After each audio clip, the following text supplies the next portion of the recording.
approve request for street closing at various points along Sycard Street. 12, approve authorize cancellation of special emergency and sewer utility funds.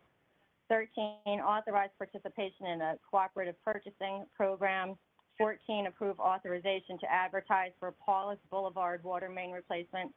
15, approve award of contract to Mako Collision Repair and Auto Painting. 16, authorize transfer on several tax and utility accounts. 17, authorize tax collector to cancel utility account and refund overpayment. 18, authorize tax collector to issue duplicate tax sale certificate.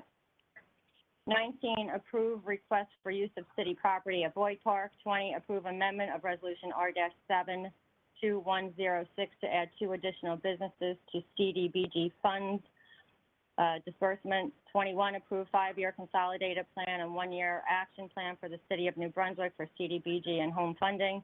22, approve relaxation of the city noise ordinance and road closure at French from Sanford to Patterson. 23, approval of agreement with Flock Group Incorporated. 24, approve amendment of resolution R-102013 for roof restoration services with the water utility. 25 has been pulled. 26, approve agreement with New Jersey Transit for the installation of a bus shelter.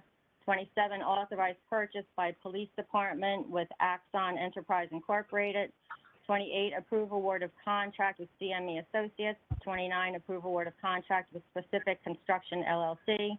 30, authorize acceptance of grant with Middlesex County. 31, approve amendment of resolution R-111816 with Mott McDonald LLC. Then we have items for discussion by council, OEM update, public comment. The next meeting is Wednesday, August 18th, with the agenda review session beginning at 5:30 p.m. The meeting will now come to order. Will the clerk please call the roll? Councilmember Anderson. Here. Councilmember Smith. Here. Councilmember Fleming is absent. Council Vice President Escobar. Here. Council President Socorro Ludwig. Here. Please be advised that the notice requirements of the Open Public Meeting Act have been complied with and satisfied, and that the annual notice, which gave sufficient notice of the time and place and conduct of all public meetings of the Municipal Council of the City of New Brunswick, has been filed with the City Clerk, has been placed on an appropriate bulletin board and posted in the back vestibule of City Hall, visible to the public through the windows in the lobby of City Hall, New Brunswick, New Jersey, and has been transmitted to the official newspaper for the City of New Brunswick, namely the Home News Tribune. Additionally, a 48-hour notice of the time, place, and manner of conducting this meeting has been made by the City Clerk on July 26, 2021, as is required by law. The City Council intends to meet on a regular schedule and will meet the guidelines of the Open Public Meetings Act by utilizing a telephonic conferencing system through which the public may participate. The public is encouraged to call into the conference call-in system through the phone numbers and access codes transmitted in the 48-hour notice. During the portions of the meeting that are not open for public comment, all callers from the public will be muted. During the public comment period, those who have interest in addressing the council will first be organized by last name, then called upon to speak one time and for no longer than 5 minutes during each public comment portion of the meeting. The timer will chime at the completion of each 5-minute period, and the speaker will be notified that their time has expired. Public meeting assistance accessing the call-in number should call City Hall at 732-745-5007. Please stand for the Pledge of Allegiance. I pledge allegiance to the flag of the United States of America and to the republic for which it stands, one nation, under God, indivisible, with liberty and justice for all. And now, if you'll join me in a moment of silence to reflect and honor our military personnel and law enforcement officers who dedicate their lives to protect our freedom, safety, and democracy. May God guide them safely in their duties. Thank you. Motion to accept the minutes. Second. Councilmember Anderson. Yes. Councilmember Egan. Yes. Council Vice President Escobar. Yes. Council President Socorro Ludwig. Yes. Madam Clerk, has the correspondence been directed to the appropriate department? Yes, Madam President, the correspondence received by the City Clerk's office has been forwarded to the appropriate departments for further action. Thank you. We have no public hearings. We have no ordinances for discussion on second reading. Ordinances on first reading. 1, an ordinance to amend and supplement the revised general ordinances of the City of New Brunswick, Title 10, Vehicles and Traffic, Chapter 10.20, Handicap Parking, Section 10.20.010, Schedule 3.9, parking zones for handicapped persons, add 343 Seaman Street. Move the ordinance setting down Wednesday, August 18th at 5:30, same day to be advertised. Second. Councilmember Anderson. Yes. Councilmember Egan. Yes. Council Vice President Escobar. Yes. Council President Socorro Ludwig. Yes. 2, we have a loan ordinance of the City of New Brunswick in the County of Middlesex, State of New Jersey, approving and authorizing the entering into, execution, and delivery of a loan and security agreement with the Middlesex County Improvement Authority for the undertaking of various 2021 capital improvements and the acquisition and installation as applicable of various equipment with an estimated cost of $3,052,545. The cost of such improvements and equipment to be financed through the issuance of county-guaranteed capital equipment and improvement revenue bonds, Series 2021 of the Middlesex County Improvement Authority. Move the ordinance setting down Wednesday, August 18th at 5:30, same day to be advertised. Second. Councilmember Anderson. Yes. Councilmember Egan. Yes. Council Vice President Escobar. Yes. Council President Socorro Ludwig. Yes. Now we have resolutions 1 through 31, with 25 being pulled. At this time, we're preparing to open the meeting to the public comment on the resolutions only for up to 5 minutes per person. One time up. Madam Clerk, will you please prepare a list? Yes, Madam President. If any members of the public wish to speak on the resolutions only, please state your name when the appropriate letter of the alphabet is called. Letters A through Z, E through H, I through L, Charlie Cradaville. Cradaville, M through P, Danielle Moore. Okay, Ms. Moore.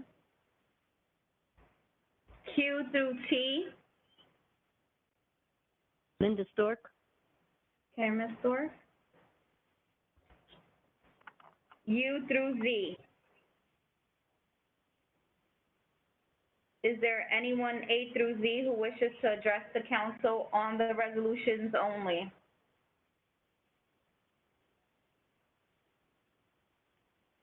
This will be the last call, A through Z, if you wish to speak on the resolution. The list is now closed. Madam President, the first person on the list is Mr. Charlie Cradaville.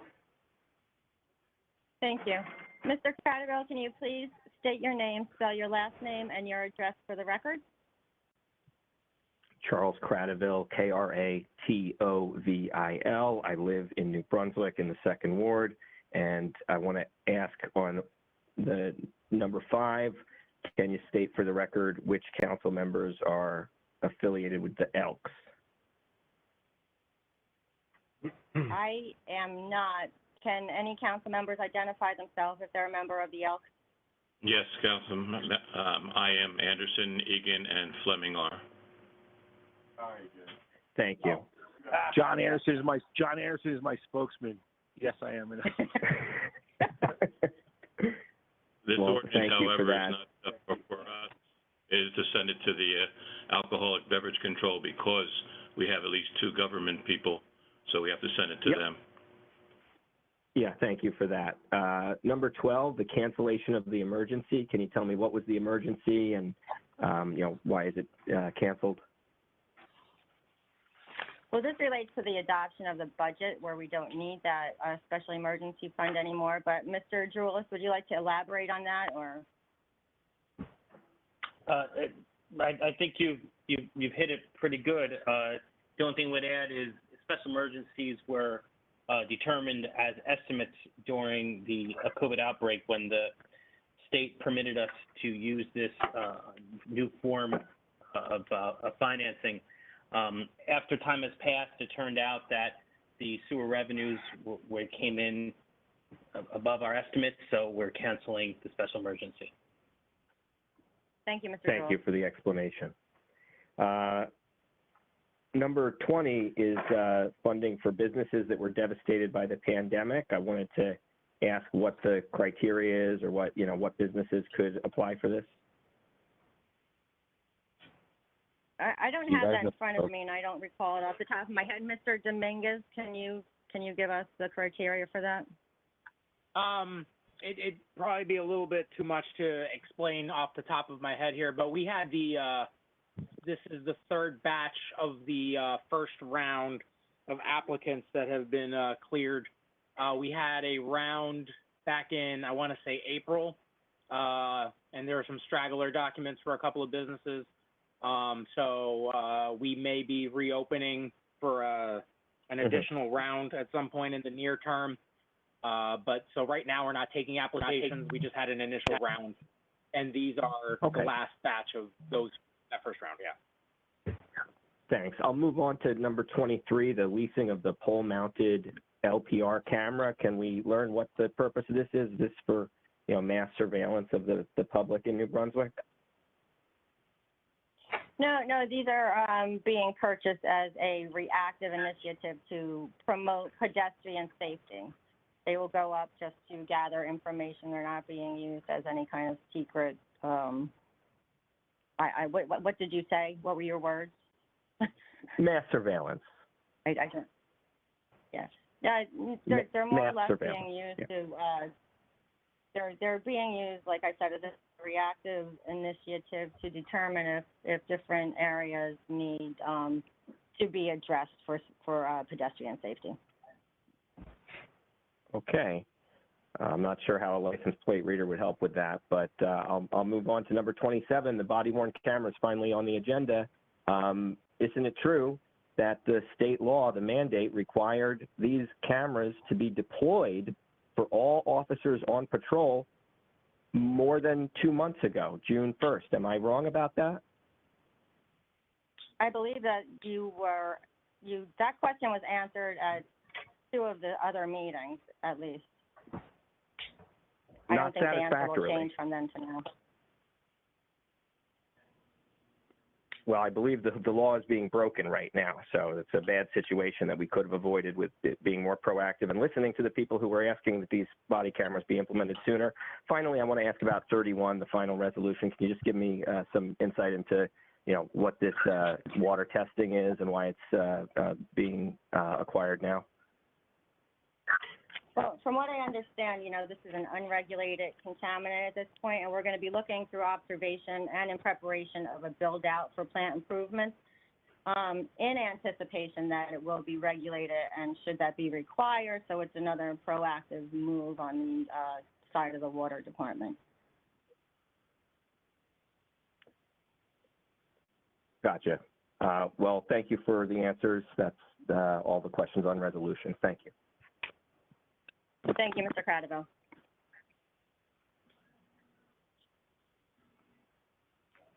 Council President, the next person on the list is Ms. Danielle Moore. Thank you.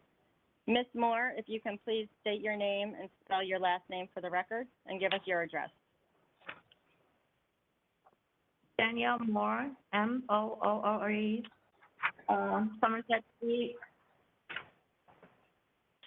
The first one that I would like to just make a comment on, wow, seeing almost $536,000 going towards Rutgers Village for more treatment, for something to be repaired, like I said, as far as with city council and with the mayor. As long as Rutgers Village is taken care of, majority of you are happy, and it's very sad.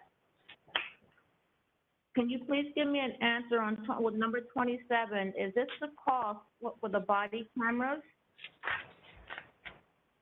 This is the officer part, a body camera. you want to know if this is the cost of it? Is this what it costs for every officer to have a body camera? Yes. No, it costs, I think there was an additional 350-something thousand that we received in a grant. So this is the remainder of the money that has to come out of our capital fund to cover the cost of the body camera. So it was close to $1 million Okay. for the equipment. Okay. Okay, thank you. But like I said, I'm glad to really see that where you announced the number due to where the city gets with a budget over $49 million plus more money, with as many long as the city council, the police department, Captain J.T. Miller was saying, "Oh, we can't afford body cameras. We can't." That was a bunch of crap. That was a lie. New Brunswick was able to afford cameras all along. It was guilt. They didn't want to wear them, and we still don't want to wear them due to, like Mr. Cradaville said, it's been over 2 months now that this was put through. And I will tell you another way of guilt. Wow, the moment it was put through, how many officers did you have put into retirement to show that they do not want to wear body cameras?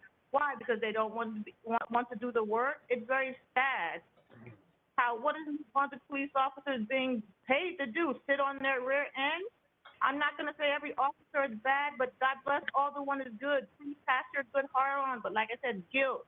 New Brunswick was able to afford body cameras all along, but you just didn't want to wear them. And why? Why didn't you want to be seen? Because you know you're not doing your job. But like I said, God bless all the ones who do their job, which I surely know which ones do. But it's a shame that, wow, 2 months later, we have still no cameras to be worn. I would say on 23, it's just a little suspicious. Wow, where you're saying that these are cameras to watch pedestrians. I'm not really seeing something for that. Just like I know how certain parts of the places with cameras connected to the police department, I sure would love to know where these cameras going to go. And believe me, it'll speak the truth whether it's to watch pedestrians or to watch certain people. Then I will just say on 20, I know that you have been giving out money, but wow, one thing I would love to know, how did you choose which businesses to give out all these different grants to? Did you just choose who you want to, or did they provide you from their losses from compared to the last year? How did you choose which ones to give the grant to? There was criteria that was set out to determine who would receive funding. And but did anyone show you the difference of what they lost? And they submitted an application with the required information, and a determination was based upon that information. No, that's still not what I'm saying. I can say, ooh, I'm losing money. Doesn't mean my business is losing money. Did they show you the difference from what earned income, the taxes, or whatever? The show? Do you feel what I'm saying? Like I said, a lot of times I say this. You choose who you want to help. Mr. Dominguez, was that part of the criteria for this funding? It was a factor that was analyzed, yes. Right. Okay, thank you.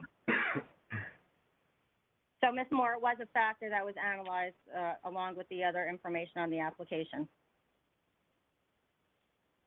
Okay, thank you. You're welcome. Council President, the next person on the list is Ms. Linda Stork. Thank you. Ms. Stork, can you please state your name, spell your last name, and give us your address for the record? Linda Stork, S-T-O-R-K, 12 Park Boulevard. Thank you. So, the answer on the body cameras last month our last meeting, I missed the meeting, but I went online to hear it, was that because the funds hadn't come in yet from the state, they weren't available. But now, basically, what you're saying is a third of the money, roughly, is coming from the state, and this 2/3 that's in this resolution is actually coming from the city budget. Yes, that would be It sounds like what Ms. Moore said, that number, like clearly this could have been done. Maybe not completely, but this much, 2/3 of it could have been done. Well, we were not aware. It wasn't the type of grant where we applied for a certain dollar amount. We were not aware what kind of funding we were going to receive from the state, so that's why it had to be moved in that order. Madam President, if I may, this is Deputy Director Miller. Yes, please. Okay. Just want to clarify, just correct a little bit of something you said earlier. You're pretty much on point, but the $662,000 is the total cost for the body cameras.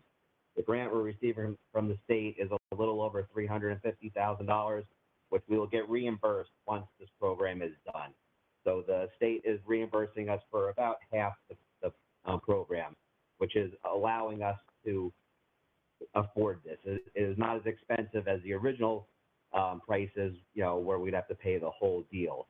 Additionally, since the body cameras have become mandated, and a lot more departments now have to buy them, the prices come down because there's, a lot more people buying them and there's a lot more competition.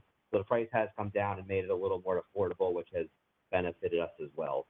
So we have to budget for the total cost, and we will get reimbursed for approximately half down the road once we get moving with the program.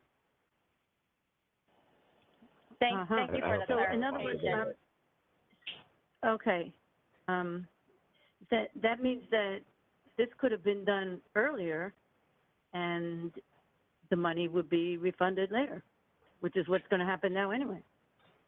Incorrect. Again, we did not know the amount of money that we would have received from a grant. Now we have that money. Now we know the amount of that money. The grant was only awarded approximately 2 to 3 weeks ago. Until that time, we did not know any degree of compensation we would receive.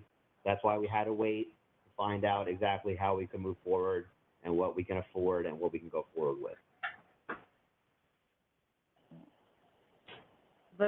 But every officer on the street will have a body camera.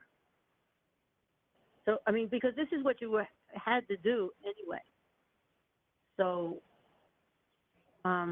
every officer in the department is going to be issued a body camera, and they are going to utilize them the way the Attorney General has set forth in his directive. Okay. It just seems like it could have, under the circumstances, you saw it coming, you knew it was happening. You could have just done it, especially since the initial outlay for the total cost has to be made. Incorrect. Do you have any other questions? Could not be done? No, we just explained to you the process that we needed to know the amount of funding we were getting from the state in order to move forward with this for the reimbursement. So that's why it was done in this process, and that's why it couldn't be done until this time.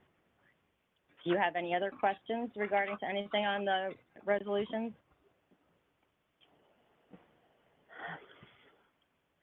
No, I'm just really not understanding why that's not correct. If you had to spend this amount, regardless of how much was going to be reimbursed, because it had to be done. So why couldn't it have been spent? I don't know who keeps jumping in and saying incorrect, so I'm not sure where that's coming from, but the process was we needed to know how much funding we were getting from the state in order to move forward with this action. We got that amount, and now we're putting this through, and the officers are going to have body cameras.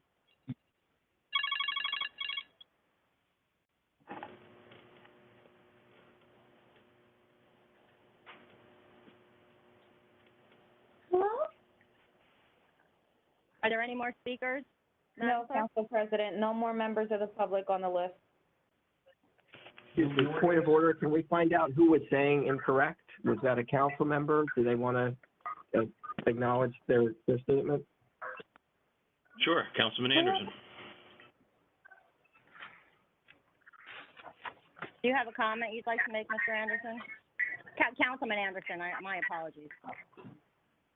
Yeah, no problems. Just we try to get the facts out there, and things were not correct being said, so we need to correct that as soon as possible. Okay. Thank you. Move the resolution. Second. Councilmember Anderson. Yes. Councilmember Egan. Yes. Council Vice President Escobar. Yes. Council President Socorro Ludwig. Yes. Now I just have a couple things I'd like to address before I open up the floor for my fellow council members. First, we've been getting a lot of calls regarding the surrounding area boil water directive, and New Brunswick is not part of this order. You know, we maintain our own water utility. We're not affected by the incidents of the water main break in Piscataway that affected the current situation, so I just wanted to make that clear to all of our community. Next, I wanted to thank the generosity and participation of the community for a successful National Night Out event last night. Many groups throughout the city were very welcoming, and their hospitality is greatly appreciated. Thank you especially to the New Brunswick Police Department and Fire Department for all the outreach you initiate in our city, and the countless programs for the youth that aim to keep them engaged and focused. Who keeps speaking?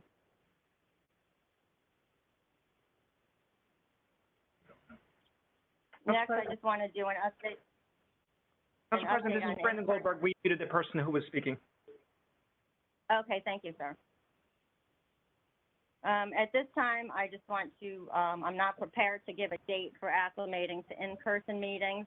I anticipate making the transition over the next 6 to 8 weeks, taking into account our unique circumstances with Middlesex County numbers being the highest they've been since last April and continuing to rise, the anticipated influx of thousands of Rutgers students and staff, and the projected opening of corporate businesses in town. The next month will be critically monitored in assessing our position. Nevertheless, I would like to remind you that you can make an appointment with anybody in the city department if you need to see them at City Hall or any other public department buildings. And you can now pay your taxes online through the city website with the lot block and tax ID number. That's the information you need to have available. The drop box and mail-in are still available options as well. And all services throughout the city continue to be available for the benefit of the community. And lastly, I just want to touch on the fact that, you know, unfortunately, we've seen a surge in crime. And in my opinion, we cannot blame our law enforcement for the nationwide trend over the last 1.5 years, New Brunswick being no exception. Short of particular direct knowledge through various outlets and or investigations relative to the information, there is no way to determine the thought process in the mind of every individual to preempt criminal activity. That being considered, the New Brunswick Police Department, through diligent analysis and close relationships with local law enforcement agencies and task force, does in fact investigate these types of leads. This type of work is not the nature of which we as citizens would or should be aware of for obvious reasons of criminal productivity, efficiency, and public safety of our officers as they do their job.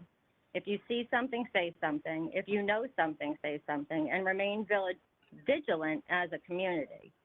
I, for one, pray that not only our community, but the nation and the world on the whole heals from the physical, emotional, and social strains arising in the wake of this devastating pandemic, that people find their way back to participate and contribute to a civil society where we respect each other and understand the boundaries and effects of our moral obligations within the social contract that binds us through decency, responsibility, and the benefits of society as a whole. Those are my comments for this evening. Council Vice President Escobar, do you have any comments?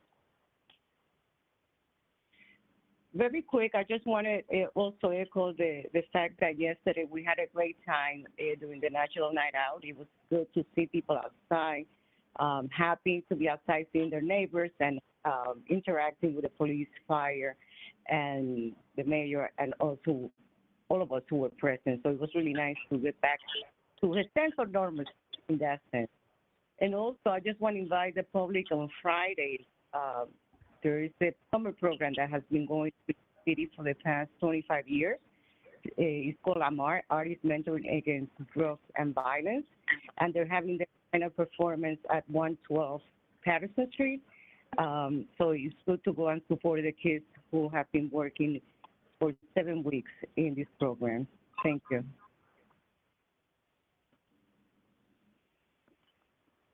Councilman Anderson, do you have any comments you'd like to make this evening? Yes, I'd like to commend the New Brunswick Police Department for all their hard work with everything that's going on. I know they're not getting cooperation from a lot of the shooting victims that are part of gangs or drugs or domestic violence, but they do their best. I'd like to thank them for watching over us and stopping cars that they think and see that are not doing very well. And again, as mentioned before, if neighbors can help, if you know something, say something. This is a basic common idea. We have noise all over the place, so if you have a problem with that, please call. So maybe something can be done and we can get to it. And let's hope the nation does it as well, too. Thank you. Councilman Egan, do you have any comments you'd like to make this evening? Not at this time. Thank you. I'll now ask Director Rawls for an OEM COVID update. Good evening. This is Joseph Allen giving the report on behalf of Director Rawls. I'm sorry, Mr. Allen. No, that's no problem. So as mentioned a couple minutes ago by you, Council President, there's been a recent surge in COVID cases specifically related to the Delta variant. As such, the state of New Jersey has recommended but not required the use of masks indoors regardless of vaccination status. So we encourage folks to please consider masking up regardless of if you've gotten the vaccine or not. Anyone who is 12 and older is eligible for a vaccine locally. We have a couple coming up next week, Vaccination Clinics. On Tuesday, August 10th, there are 2. There's one at St. Joe's on Somerset Street from 3 to 7. That's by walk-in or by appointment. And then there's also one at St. Peter's from 5 to 7 on the same day, Tuesday the 10th, walk-in by appointment. If you would like to schedule an appointment, you could do so right on the city website using our community calendar. On Thursday the 12th, there is a vaccine clinic at the Greater Brunswick Charter School at 429 Joyce Kilmer Avenue. And that is from 4 to 8 p.m. That is only by appointment. And you can take a look at the phone number, again, also on the community calendar on the city website. We continue to do regular COVID testing, obviously with the surge in cases. Even if you are vaccinated and you think you might have symptoms, consider getting tested. Free COVID testing every Monday, Wednesday, Friday at New Brunswick Housing and Redevelopment Authority at 7 Van Dyke. Free COVID testing on Mondays for everybody that works in New Brunswick and their families from 8:30 to noon at 361 George Street. And that one requires appointments, though. And lastly, free COVID testing at Unity Square on Remsen Avenue every Tuesday from 10 to 2. We continue to put out information about COVID each week, predominantly through our Monday and Thursday podcasts, and also stay tuned to the city website. Thank you. Thank you very much. At this time, we're preparing to open the meeting for public comment for up to 5 minutes per person, one time up. Madam Clerk, will you please prepare a list? Yes, Madam President. If any members of the public wishes to address the council, please state your name when the appropriate letter of the alphabet is called. Letters A through Z. Amy Bronstein. Okay, Mrs. Brownstein. Can I go ahead, or are you still making a list? Oh, sorry. Letters E through H. I through L. Charlie Cradaville. Okay. M through P. Danielle Moore. Okay, Miss Moore. Q through T.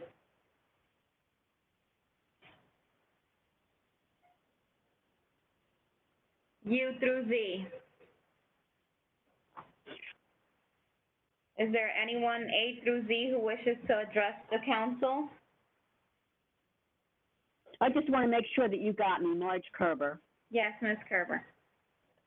Thank you. You're welcome. This will be the last call, A through Z, if you wish to address the council. All right, the list is now closed. Madam President, the first person on the list is Ms. Amy Brownstein. Thank you. Ms. Brownstein, can you please state your name, spell your last name, and give us your address for the record? Yes. Amy Bronstein, B-R, A as in apple, U as in uncle, N as in Nancy, S-T-E-I-N. And my address is 16 Woodbridge Street in New Brunswick. Thank you. Go ahead, Ms. Bronstein. Okay, so I kind of have a see something, say something comment. Last Tuesday, July 27th, I was sitting down to dinner in my home, and there was a knock on the window, very urgent, and it's actually hailed out of my home by a New Brunswick police officer. And they were, they told us to evacuate the home because of, you know, there was a possible armed standoff in the house next door to mine at 18 Woodbridge Street, and told us essentially to hide in our neighbor's driveway. It's a very, you know, frightening experience, and, you know, that we met our neighbors. They just moved in a month or two ago. Nice guys. Did not see that coming. I guess I'll try to keep it brief because I'm only allowed the 5 minutes. It was a mistaken address. This person had that they were searching for was the shooter in the Nickel Ave shooting, I believe, on the 26th. I believe his name is Josh Everett, and they were looking for him. He moved out years ago, at least 3 years ago. And let me tell you, like, there were probably like 15 officers, many of them, you know, with AR-15s, with automatic weapons, and closing in, you know, prepared for an armed standoff.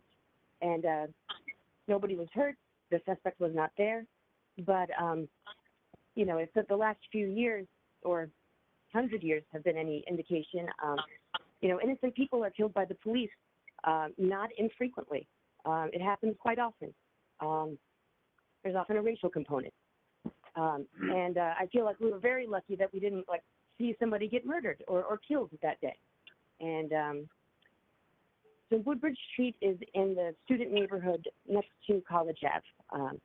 In the, you know, a student area of New Brunswick. Our street is mixed. We're on the edge, so it's half families, half students. But my point is, students generally stay in one house 1 year and then move. It's, you know, maybe they'll stay 2, rarely 3 years. But there's a very high turnover rate, and it's to be expected, especially in the area that of Woodbridge Street. And so I appreciate there is like a violent suspect. I'm not sure if he's been apprehended yet or not, but I feel like a little bit more research would have shown that this was an old address. And I mean, New Brunswick is a city of you know, with front porches. The folks next door, no exception, and it was beautiful out. Like, they were hanging out on their front porch and were essentially ambushed by like a lot of policemen pointing powerful weapons at them. And I don't ever want that to happen. And I just kind of want to know if there's anybody looking into that. Like, I feel like an address check would have shown that he was no longer a resident there. Deputy Director Miller, is anybody looking into that incident, what occurred with the homeowners on Woodbridge Street? Well, the address check did show that the suspect in the Nickel Avenue shooting did possibly live there. That's why, you know, the police showed an abundance of caution to clear that area. You know, the suspect no longer lived there. As with most college kids, they don't update their address with Rutgers University once they move on to another address, and there is no way to follow up. But I think the police did their due diligence in checking any address that we thought Mr. Everett, as she said, would be living at. To not do that would be, foolish on the police department's behalf. Thank you, Deputy Director.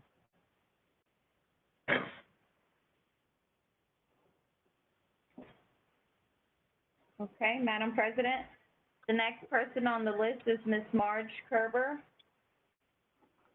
Thank you. Ms. Kerber, can you please state your name, spell your last name, and give us your address for the record? Sure. Marge Kerber, Kerber, 2 Comstock Street, right in the middle of all these shootings. And that's my first comment, okay? And I can understand where Amy's coming from, because in the last 2 weeks, less than 2 weeks, we have had, 5 shootings in the second ward, okay? The most recent one was on Seaman and Jones, okay, which is only a few blocks from my house, and I walk my dogs down there, okay? And I know it was at midnight, but I walk my dogs sometimes late. I'm going to have to change the schedule, I guess. But anyway, my comment is I would like to first of all, I'd like to thank Director Miller for calling me back after the incident on Nickel Avenue. But that one was very upsetting to me. That was around the corner from my house, and a policeman cannot even tell me what went on.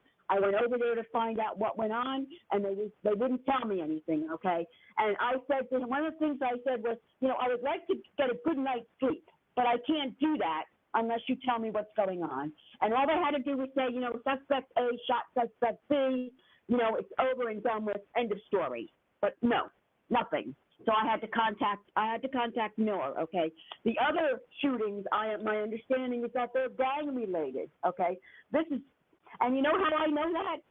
Because I happen to know someone whose relative works for the police department, okay? Otherwise, I wouldn't know that.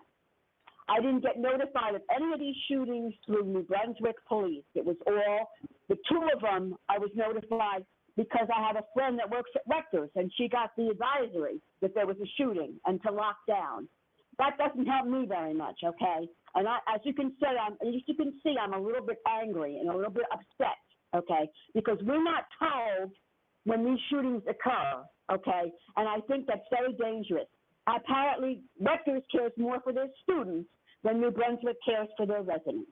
And that's my one comment, okay? My second comment, okay, is on Wednesday, July 28th, at approximately 6 p.m., I saw 2 undercover police officers arrest someone on the corner of Jones and Graham, okay?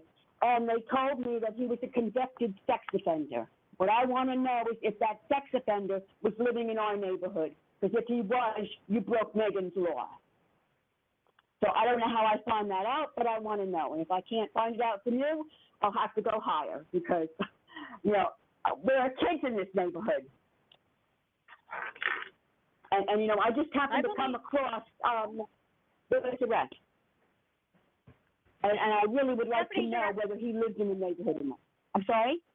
Deputy Director Miller, isn't there a way for people to find out if there are sex offenders living? That's public record, isn't it?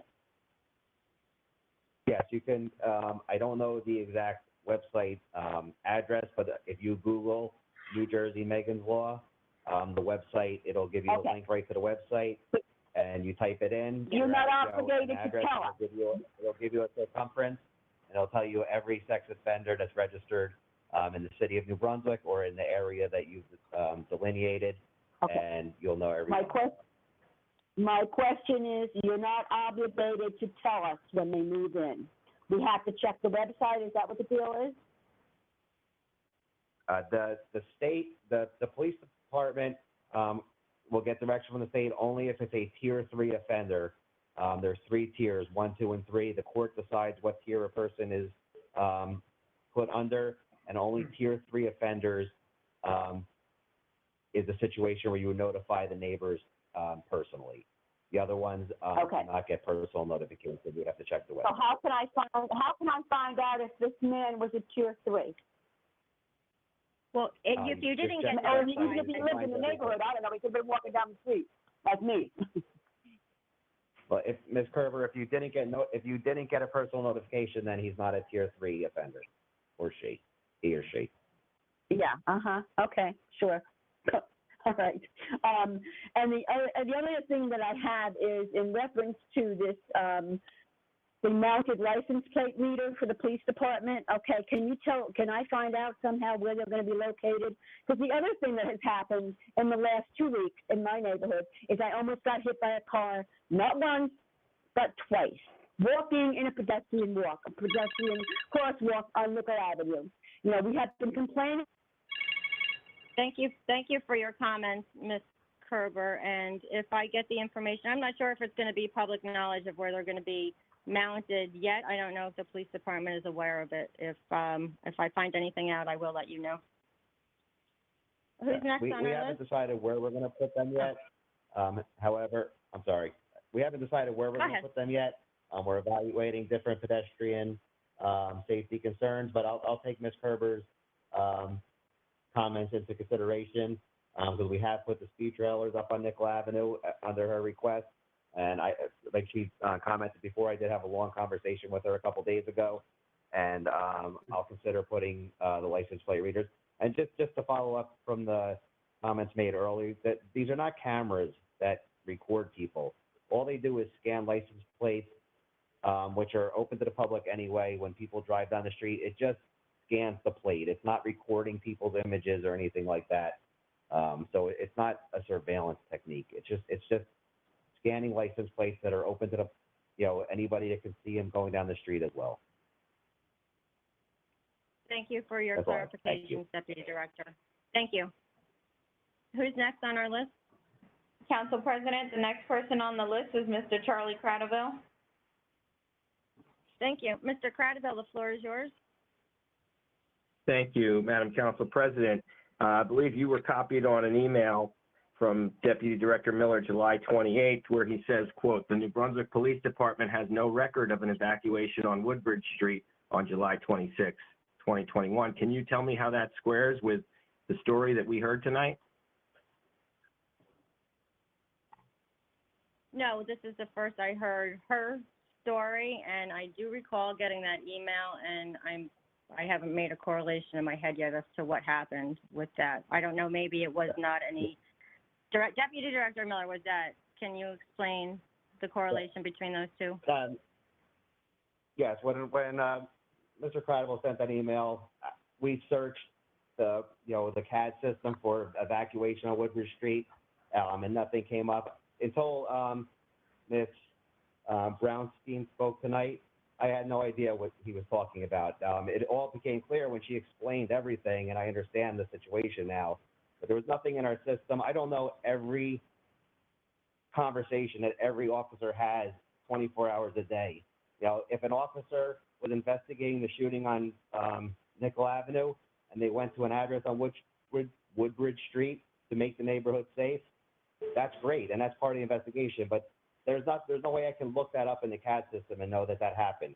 Ms. Brownstein, who was very articulate in her account of what happened, made it obvious, and I could answer those questions. Mr. Cradaville's very vague. Can you check for an evacuation on Woodbridge Street? There's no way for me to check for that. I had no idea what he was talking about. But again, it's easy once Ms. Brownstein was articulate in her conversation. I'll reclaim my time and just, for the record, I did ask you to check, and you should have a record anytime you send a half dozen guys with long guns to a house. You should probably keep a record. That's my 2 cents. Rest in peace to the man who was murdered last Thursday morning. I would say his name, but the name has not been released. Can Deputy Director Miller tell us why the authorities are not releasing the name of the murder victim? I understand no information is being given because it's still. Go ahead. Press release was issued by the prosecutor's office earlier today. The name was in the press release as well as the suspects that were arrested. I don't know where Mr. Cradaville is getting his information from. Thank you. Okay, getting it from the prosecutor's office, but the suspect names were not released until they were filed. not talking about suspect, talking about victim, the murder victim. The name hasn't been released, has it? Why not? The press release I saw Okay. from the prosecutor's office had the name of the victim in it. And what is the name? I don't know it offhand. Okay. If I could just ask if you could follow up with me, maybe I missed the release. If you don't mind sharing it via email later today, I'd appreciate it. I'll move on to a question about Nixle. There was a shooting in a city park, shootout, I should say, multiple people shooting at each other, 7:30 p.m. on a weekend day in Pine Street Park. And people who learned about it through Rutgers police, even though NBPD was leading the investigation. Why no Nixle alert for that? After all, there was a Nixle alert for an incident at the Heldrick Hotel when there was a person injured in a shooting there. Why does the Heldrick Hotel shooting worthy of a Nixle alert, but not the shootout in broad daylight in a city park for Deputy Director Miller? Deputy Director Miller, can you explain this to him? I know we had a conversation about this afternoon. Sure. When the incident in the Heldridge occurred, we did not know the location of the suspect. It was quite possible that the suspect was still inside the hotel, and it was necessary to alert individuals that they needed to take shelter. The shooting that happened in Pine Street Park, we knew the suspect was no longer in the area, and there was no one in that area in danger at the time. We know the shooting was targeted, where one person specifically went after the other. And again, we don't want to put out nixles for every crime that happens in New Brunswick, because then it becomes commonplace and people don't pay attention to them. We want to use the nixle system for incidents when we need to grab someone's attention and they need to pay attention to the events that are going on. Well, why did... Thank you, Deputy Director. And I don't know if you want to briefly say anything about the fact that Rutgers put it out on their Nixle alert. Rick, I'm sorry. Rutgers has their own system. They are required by federal law and the Clery Act to put out summaries of crimes that occurred within a certain distance of their university and their properties. They're not crime alerts because they're after the fact when they send them out. They don't go out in real time alerting the public to danger. They're just giving summaries of what happened. So to compare the Rutgers response using the Clery Act to the Nixle is like comparing apples and oranges. Okay, thank you very much for the clarification. Thank you. Who's next on the list, Madam Clerk? Madam President, the next person on the list is Ms. Danielle Moore. Thank you. Ms. Moore, the floor is yours. Hi, yes, can you hear me? Yes, ma'am. Can you hear? Well, okay, I'm going to use my time to really speak to Captain Miller tonight and Chief Caputo. I've proven to myself, proven to you all, that the Lord lets me see things for a reason. And I'm telling you now, Captain Miller, due to a yes, I do see one of your female officers, blonde hair, wow, well, she's anxious to use her gun. She's really anxious to fire that weapon. Sad to say that's what I'm seeing, but I'm going to prove to you, like I said, wow, how a lot of you think that I live here at 333 Somerset Street. Please do ask the landlord. I do not live here at 333 Somerset Street. I was just here because I saw the vision to pick my mother up where she collapsed, and no one was to be here. If I lived here, I wouldn't be paying $263 a month for storage fee. But like I said, the Lord lets me see things for a reason. Please feel free to ask the landlord. Only reason why I was here. I can't say what time it was going to happen, but yes, my mother did fall. She did collapse. She's in a rehab now to help with walking. The next thing I want to prove to you, Captain Miller and Caputo, due to where, like I said, the Lord leads me to things. That was July 28th, around 6:40 p.m. with the shooting on the corner of Lee Avenue and Rutgers Street. I don't usually go work with my son and his dad. Wow, something said, ooh, go over there and work. I helped them get finished, doing the job quickly.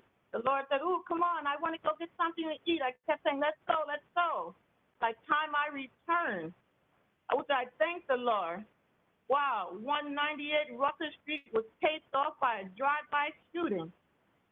Wow, the moment I returned, the officer that I filed internal affair, when he gets on the phone, ooh, I'm following you, trying to show up to an incident.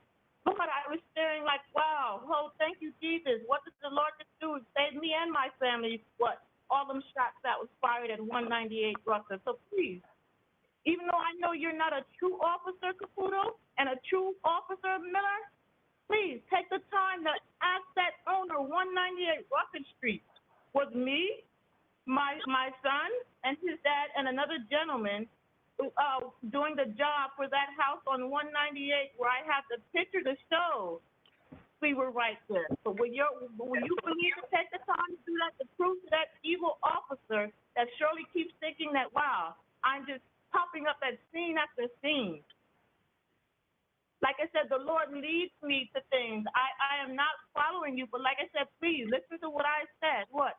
For example, I just said, oh, I want to go to New York for my birthday. I get on a train, take my son to New York. Wow. Not knowing what the Lord sent me to New York, what, to help a woman who flipped off the train to help save her life.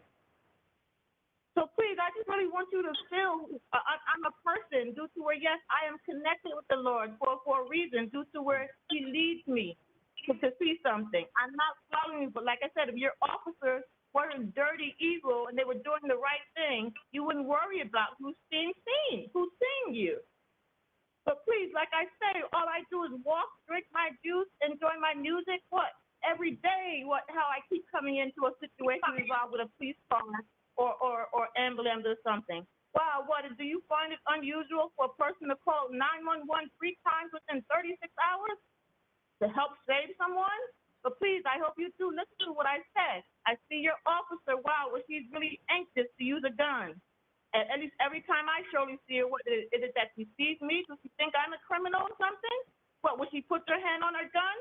Wow, and this time, this is a thing that I hope you take me seriously and talk to your officers, because, wow, these officers are only getting what's led to their head from that headquarters downtown. And like I said, I will say my prayers. One thing I usually don't say, but wow, please remove these evil officers from New Brunswick who are going after the wrong people, who are not really doing their job. I see who's evil and I see who's good, and God bless each and every one of them good ones. I speak good on the police department, but do I feel many of them are doing their jobs due to where I can see what goes on? No, I do not. That's why you see an 85–90% on accidents, no tickets being written for speeding. How many robberies? Please ask all the store owners, did the police department take them seriously? Oh, no, wouldn't even take fingerprints. Please, like I said, the ones who say you think that the officers are doing something, please, I think it's time that you need to get out and ask questions. Thank you, Ms. Moore. And before do we have any other speakers, Madam Clerk? No, Madam President. And before we do adjourn, I just want to let Ms. Kerber and the public know that website for sex offenders is njsp.org.